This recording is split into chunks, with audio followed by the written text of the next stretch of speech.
Hi everyone, I am Archita and welcome to my YouTube channel. तो इस video में let's discuss कि इन case अगर आप साउथ कोरिया के लिए वीज़ा अप्लाई कर रहे हो तो उसके लिए क्या क्या डॉक्यूमेंट्स आपको चाहिए इन डिटेल। एंड मैंने पर्सनली अपना वीज़ा दिल्ली से अप्लाई किया था और मेरा वीज़ा 6 दिन में आ गया था।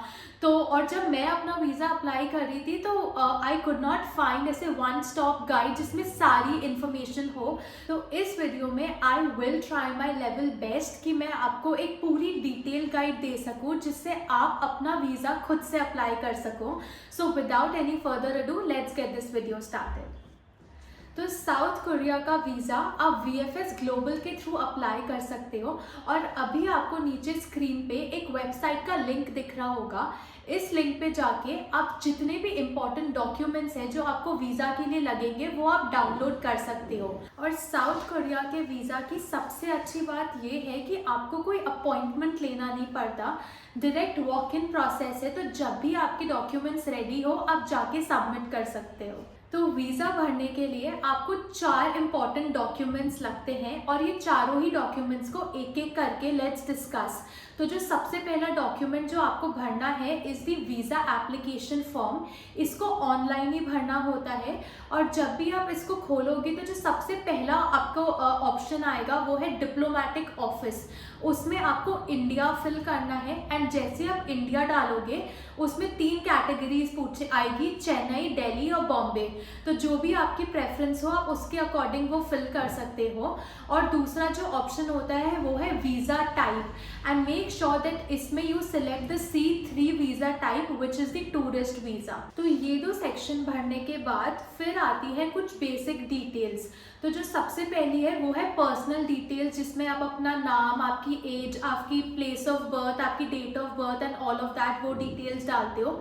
दूसरे में आती है आपकी पासपोर्ट डिटेल्स और तीसरे में आती है आपकी होम कंट्री जहाँ आप रहते हो वहाँ का address, email ID and all of that. और चौथे में जब आप साउथ कोरिया जाओगे तो वहाँ पे आप किधर रुकोगे तो उस होटल का, एयरबीएनबी हॉस्टल का एड्रेस, वहाँ का टेलीफोन नंबर वो सब मांगते हैं। पांचवें में कि आपकी होम कंट्री में आपका इमरजेंसी कॉन्टैक्ट कौन है उनकी डिटेल्स, तो उनका नाम, उनका टेलीफोन नंबर वो सब देना होता है। और 6th सेक्शन में वो पूछते हैं कि इन द लास्ट 5 ईयर्स आप कौन कौन सी कंट्रीज विजिट करे हो, तो उन कंट्रीज के नाम आपको मेंशन करने होते हैं।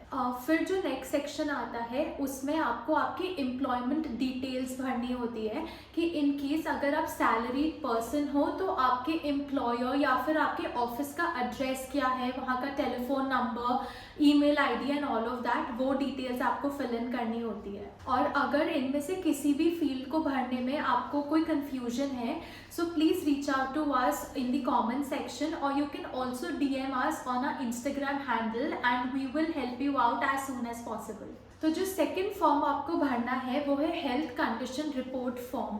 इसमें भी स्टार्टिंग में बेसिक डिटेल्स, आपका name, age, place of birth, date of birth ये सब है और आगे इन्होंने एक सिम्टम्स या फिर कंडीशंस दे रखी हैं जैसे कि cold, cough, fever, chill, sore throat types की। And if you have been diagnosed with any of these conditions in the past 30 days और सो, तो आप इसको टिक करके उस कंडीशन को and then you can fill out the form accordingly. जो 3rd और 4th डॉक्यूमेंट होते हैं वो आपको नहीं भरने होते। जो VFS ऑफिसर या फिर जो भी एजेंट होते हैं वो आपके बिहाफ में इन डॉक्यूमेंट्स को भरते हैं। तो जो 3rd डॉक्यूमेंट है वो बेसिकली एक डिक्लेरेशन फॉर्म होता है जिसमें डिटेल्स होती हैं कि आपका वीज़ा किस टाइप का है, एज ए नॉर्मल वीज़ा है, एक्सप्रेस वीज़ा है, आपके पासपोर्ट की क्या कंडीशन है, कहीं से टर्न हुआ है क्या, कोई पेजेस स्टेपल हो रखे हैं एंड ऑल ऑफ दैट। और लास्ट में एक डिस्क्लेमर होता है कि the visa issuance is at the discretion of the embassy, पर इस फॉर्म में सिर्फ आपको सिग्नेचर करना होता है। और जो चौथा फॉर्म होता है वो है checklist of all the documents जो बेसिकली आपको टूरिस्ट वीज़ा में अप्लाई करनी होती है, लगाने होते हैं, the list of documents. And वो भी VFS ऑफिसर एक एक डॉक्यूमेंट को चेक करके टिक करता है एंड आपको सिर्फ साइन करना होता है। तो इन चारों डॉक्यूमेंट्स के बाद लेट्स डिस्कस कि फाइनेंशियल प्रूफ के लिए आपको क्या क्या डॉक्यूमेंट्स लगेंगे। तो सबसे पहला है बैंक स्टेटमेंट। तो साउथ कोरिया के वीज़ा के लिए आपको लास्ट 6 महीने के बैंक स्टेटमेंट दिखाने पड़ेंगे which have to be signed and attested by your bank. और एक और चीज़, एज सच कोई गाइडलाइंस नहीं है कि आपको कितना मिनिमम बैलेंस मेंटेन करके रखना है, but I would still recommend कि ट्राई करिए कि एटलीस्ट आपके पास 2 लाख रुपए आपके अकाउंट में हो। जो सेकंड डॉक्यूमेंट, इन केस अगर आप सैलरीड हो तो यू वुड बी रिक्वायरिंग आपकी पिछले 1 साल की सैलरी स्लिप्स। बाकी सारी कंट्रीज में लास्ट 3 मंथ्स की सैलरी स्लिप्स मांगते हैं, बट साउथ कोरिया के लिए स्पेसिफिकली पिछले 1 साल की सैलरी स्लिप्स लगानी पड़ती है। तीसरा, you would be requiring a no objection certificate और an NOC form from your employer, जिसमें कब से कब तक आप साउथ कोरिया जा रहे हो वो तो मेंशन हो गई, बट उसके अलावा आपकी डेट ऑफ इशुएंस एंड आपकी डेजिग्नेशन क्या है उस ऑर्गेनाइजेशन में वो भी क्लियरली मेंशन होनी चाहिए। और चौथा डॉक्यूमेंट इज दी 3 साल का इनकम टैक्स रिटर्न एक्नॉलेजमेंट भी आपको शो करना पड़ेगा। तो ये सारे डॉक्यूमेंट्स के अलावा आप अपनी एप्लीकेशन को और भी स्ट्रॉन्ग बनाने के लिए कुछ एडिशनल डॉक्यूमेंट्स भी सबमिट कर सकते हो, जैसे कि आपकी फ़्लाइट बुकिंग डिटेल्स, आपके होटल बुकिंग्स, और हमने तो अपनी एक रफ 12 डेज़ की आइटनरी भी सबमिट करी थी कि हम कहाँ कहाँ किस तरीके से साउथ कोरिया में घूमेंगे। और इसके अलावा हमने जो भी डे ट्रिप्स की थी सोल और बुसान से, हमने उनकी बुकिंग भी अपने डॉक्यूमेंट्स में शो करी थी। और you need to submit a cover letter. जो कवर लेटर होगा वो बेसिकली एम्बेसी को एड्रेस करते हुए आप लिखोगे, जिसके अंदर आपको बताना पड़ेगा कि आप साउथ कोरिया कब से कब तक जा रहे हो, आप कहाँ का घूमने का प्लान बना रहे हो, एंड आपने कौन कौन से डॉक्यूमेंट सबमिट किए हैं वो भी उस कवर लेटर में आएगा। और इन केस अगर आप किसी के साथ जा रहे हो, आई मीन आपको अगर कोई स्पॉन्सर कर रहा है, तो you also require a sponsorship letter for the same. In case अगर आपको कवर लेटर, स्पॉन्सरशिप लेटर या फिर आइटनरी किसी का भी कुछ फॉर्मेट चाहिए, so make sure to reach us out in the comment section और you can also message us on Instagram. ये सारे डॉक्यूमेंट्स लेके हम VFS ऑफिस के साउथ कोरिया के सेंटर पे चले गए एंड 30 मिनट्स के अंदर अंदर हमने अपने सारे डॉक्यूमेंट्स सबमिट कर दिया एंड हम फ्री हो गए थे। तो डॉक्यूमेंट सबमिट करने के next day there is a company called एज DU वेरीफाई।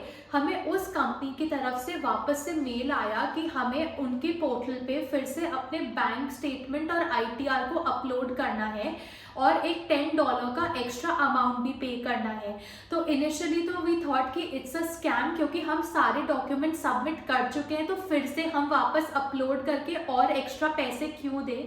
तो हमने कोरियन एम्बेसी में फ़ोन किया और ये हमें उन्होंने कंफर्म किया कि कोरियन एम्बेसी का DU वेरीफाई करके देयर इज दिस कंपनी, उससे टाई अप है for document verification and this is absolutely genuine. तो ये सारे डॉक्यूमेंट्स उनकी वेबसाइट पे अपलोड करने के 5 दिन बाद हमारे पास वापस से मेल आ गया that our visa has been approved, और नेक्स्ट डे हमारे पास हमारा वीज़ा भी आ गया। तो लेट्स ऑल्सो डिस्कस कि इस पूरे वीज़ा प्रोसेस में आपका अप्रॉक्सीमेट कितना कॉस्ट आएगा।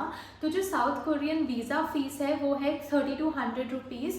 उसके अलावा जो VFS के चार्जेस है वो है 1380 रुपीज़। और अगर आप कुरियर सर्विसेज लेते हो जिसमें आपका पासपोर्ट कुरियर से वापस से आपके घर आता है, तो उसका कॉस्ट है 550 रुपीज़। और DU वेरीफाई को हमने एडिशनल $10 दिए थे। तो इन सबको अगर कैलकुलेट करें तो अप्रॉक्सीमेटली 6000 रुपीज़ पर पर्सन लगते हैं फॉर द वीज़ा प्रोसेस। और उसके अलावा अगर आप एक्सप्रेस सर्विसेज भी लेते हो तो उसका VFS चार्ज करता है 2400 रुपीज़ पर पासपोर्ट। तो I hope you found this video useful. इसके अलावा मैं एक और व्लॉग बनाने वाली हूँ which is going to be an ultimate guide for your South Korea trip, जिसमें I will include all the hotels, itinerary, budget and everything. So stay tuned for that. और इससे पहले ना मैंने साउथ कोरिया के इंडिविजुअल डेली व्लॉग्स भी डाले हैं, make sure to check them out as well, और उन सभी का लिंक मैं नीचे डिस्क्रिप्शन में डाल दूंगी। And I shall see you soon in the next one. Bye.